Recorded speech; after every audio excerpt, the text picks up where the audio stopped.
Hello friends, some years ago I carved these ships in wood.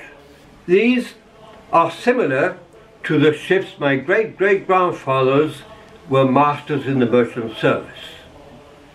The idea was to use these as models to cast them in bronze and tin. This is one of the castings I made. As I finished with this project, I was going to trash these models.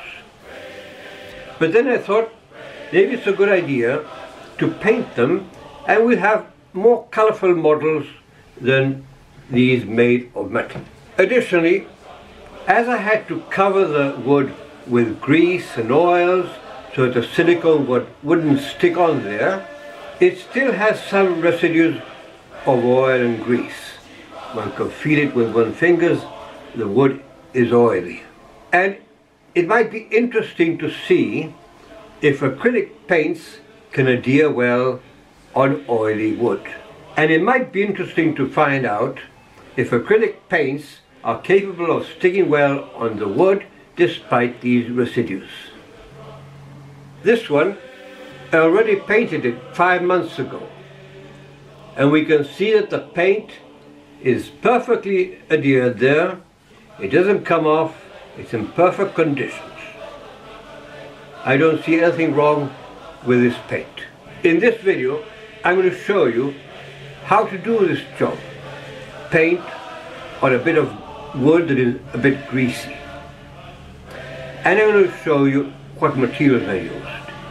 At the same time, I'm going to share with you some of the adventures of my great-great-grandfathers. The first thing you must know is that yes, one can paint greasy wood with acrylic paints. However, if the wood is very oily or the grease is very fresh, it might peel off quite easily after some time. Oil is absorbed quite easily, remaining embedded in the wood with little on the surface, while grease is not absorbed much and most can be removed from the surface. So, the first thing we have to do is remove all excess of grease, oil, bits of grease are stuck on there, little balls and so on, and let it dry for some time, maybe weeks or months. Fresh acrylic paints can be diluted in water, and they can't be painted over oil paints, but some residues of grease won't stop it from sticking to wood. Then we must sandpaper the wood all over to remove most surface grease, so the acrylic paint has a porous surface it can adhere to. We brush off the greasy sawdust and we are ready to paint. I'm going to start with this one that represents the brig Solway Queen of Captain Griffiths. In 1805, a very wealthy Anglican preacher decided to start a settlement by the beach on his land with a harbour, school and houses. By 1830, he already had some inhabitants, crafts and businesses, although the port was still unfinished. In this little settlement called Aberaeron, the Captain John Griffiths was born in 1833. His father, also captain of the merchant service called John Griffiths, didn't seem to find any future in this new town and port. So he relocated to the nearest port, Aberystwyth, where he died when his son was 17 years old. The Welsh are very creative when it comes to naming their landmarks and children. Aberaeron, Aber-Erin, means the mouth of the Erin, and Aberystwyth, Aber-Ystwyth, means mouth of the Ystwyth. 2 years later, John Griffiths Jr. started his career as a merchant sailor, first as an apprentice on the schooner Rambler, a coasting trader. Then he went on to the schooner Bonaventure in Singapore. In 1867, he received his Master's Certificate of Service and took over the brig Solway Queen from Liverpool to Callao, Peru. According to research, he was the only Captain John Griffiths from Wales on the Cape Horn route to Chile. For 12 years he continued on this route, taking coal to Chile and bringing copper ore to Wales, crossing Cape Horn, as captain of the Aconcagua, Siren and Coquimbo, till 1879, when the Coquimbo was captured by the Peruvian Admiral Miguel Grau, captain of the ironclad Huáscar, amidst the nitrate war or Guerra del Pacífico.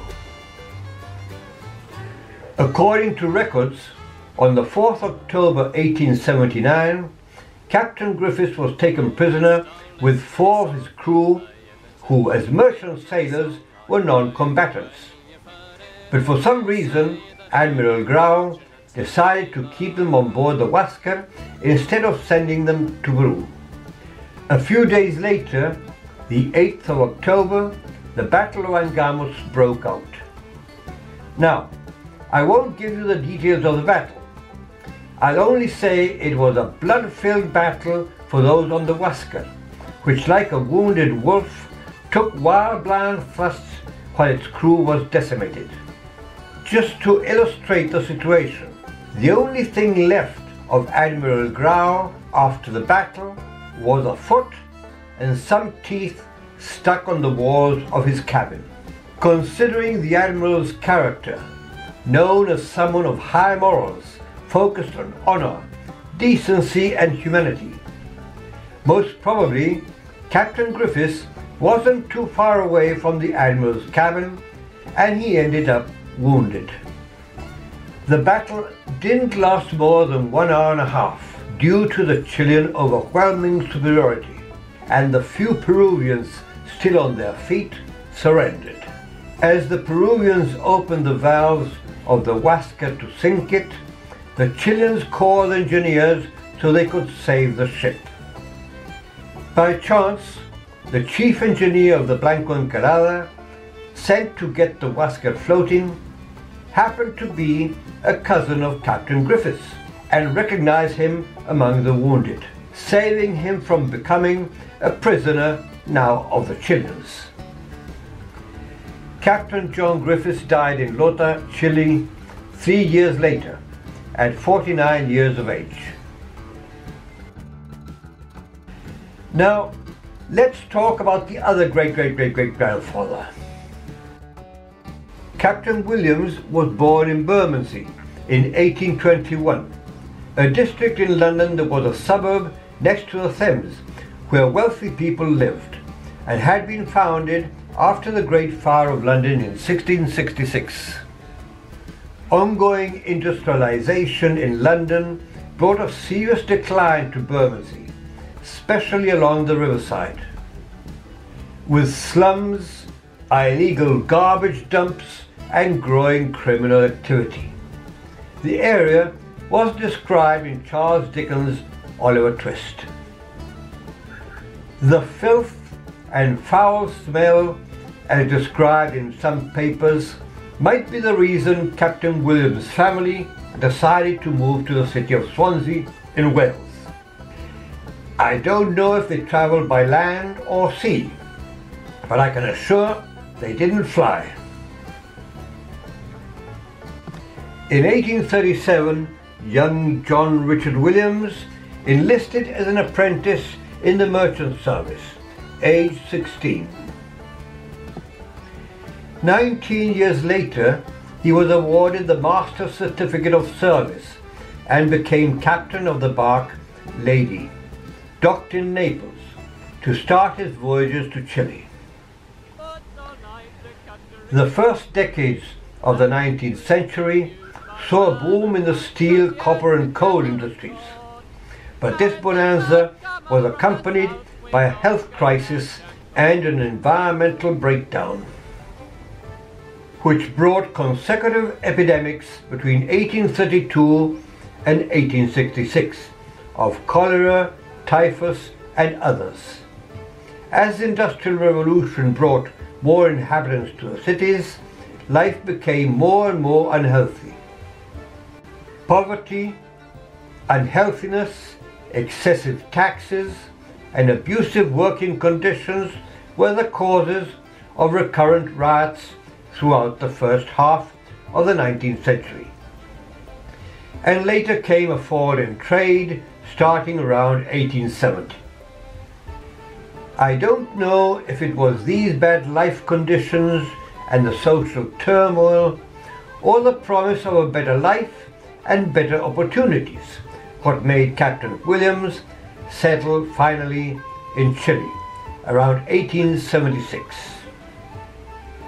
One of Captain Williams' last ships was the Herradura, a 3-mast bark.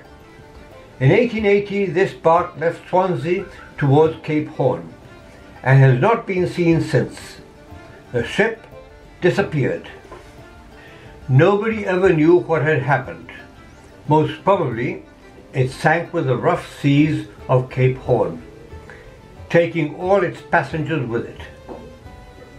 If that was the case, on that voyage Captain Williams was no longer its commander, because he died in 1882, aged 61. Maybe he took it home, but that is something we'll never know.